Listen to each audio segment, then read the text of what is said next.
I know I have spoken so many times on the Public Service Pay Commission for the Defence Forces, but I really have reached the end of my tether. The Chief of Staff of the Defence Forces, who has no control over anything going on with public service pay, but is doing his best to lead his charge, wrote on the 20th of June 2019 to his charge to all members. On the 31st of May, I informed you that the Public Service Pay Commission report on the Defence Forces would be published in the coming weeks. It is now most likely that the report will be presented to Cabinet for approval next Tuesday, the 25th of June. The report will be made available to all members of the Defence Forces at the earliest opportunity after that, and its contents and recommendations will need to be studied in detail. It's my intention with the General Staff to visit the majority of barracks and installations after the publication of the report. Appropriate remuneration and conditions of service for all service personnel are fundamental priorities for the General Staff. Now, the representative bodies were told they had to meet with the Department of Defence to hear the content of the Public Service Pay Commission's outcome. And twice in the last couple of weeks and several times over the last month and a half or so, they've been told you need to come in to hear the outcome of this. And on each occasion they've been told, no, sorry, it's not this week, it's going to be next week. Yesterday the Taoiseach stood up in the Dáil and said it was never the intention to have the Public Service Pay Commission report released yesterday. Now, this has gone beyond a joke, totally beyond a joke. We have members of the judiciary having gotten a $12,000 a year pay rise yesterday, and I don't begrudge them their pay rise. But we have had our defence forces, the most loyal citizens of the state, the only citizens of the state who sign away their right to take industrial action and defend this state, and we treat them like this. And every year we have ministers and Taoiseach lauding the founders and the defenders of this state, Pádraig Pearse, Thomas MacDonagh, etc. We have this every year.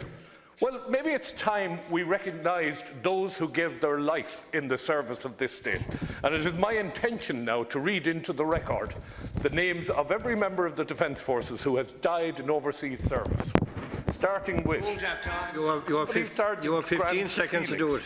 Colonel McCarthy Justin, Lieutenant Gleeson Kevin, Sergeant Gaynor Hugh, Corporal Kelly Peter, Corporal Dugan Liam, Private Farrell Matthew, Trooper Fennell Thomas, Trooper Brown Anthony, Private McGuigan Michael, Private Killeen Gerard, Private Davis Patrick, Corporal Kelly Liam, Corporal Kelly Luke. Look, I beg your indulgence on this. You're over the time. I'm not sure that reading these people, reading the names of these noble gentlemen or ladies into the record is going to achieve anything or is relevant to the order. Look, what it achieves, as far as I'm concerned, is it brings home the fact that these men and women who serve this country are prepared to give their lives on a daily basis for whatever duty they are assigned. They never question it. And yet we cannot, and they cannot march up outside the gate here tomorrow morning. They cannot withdraw their service. They cannot turn around and say to this Senator, state... you can call for a debate on this issue. I can't. You've used 4 minutes. Look, you are an extremely generous and decent man. Well, don't test my generosity because I have to rule on this. Well, I'm sorry. No, yesterday the Taoiseach gave a statement, or made a statement in the Dáil. How many times is the Taoiseach going to push back this pay commission? How many times are they going to leave these families who are struggling? How many times are they going to say to them, we'll deliver the pay commission next week, or the week after, or the week after, or we won't deliver it at all? Senator, with all due respect, you're almost 2 minutes over your time. I'm trying to be fair. I'm asking you now to resume your seat. Look, I want the Taoiseach to come to this room and explain to us what it is about the Defence Forces that he is unwilling under any circumstances, to give them their just rewards. Please, Senator, resume your seat. Resume your seat. Look, don't please ask me to resume my seat.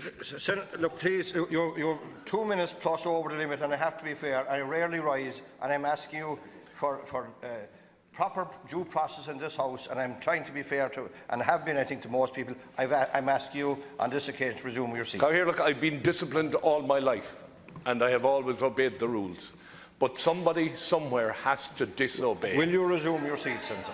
No, look, I won't. Well, in that instance, if this sort of belligerence I cannot tolerate, I'm proposing, and I'm actually suspending the House for 10 minutes to reflect on this matter. I'm suspending the House for 10 minutes, and we'll reflect. It's easy to shout, kick him out, so it is when you're not the one who's not being paid, when you're the one that has not been given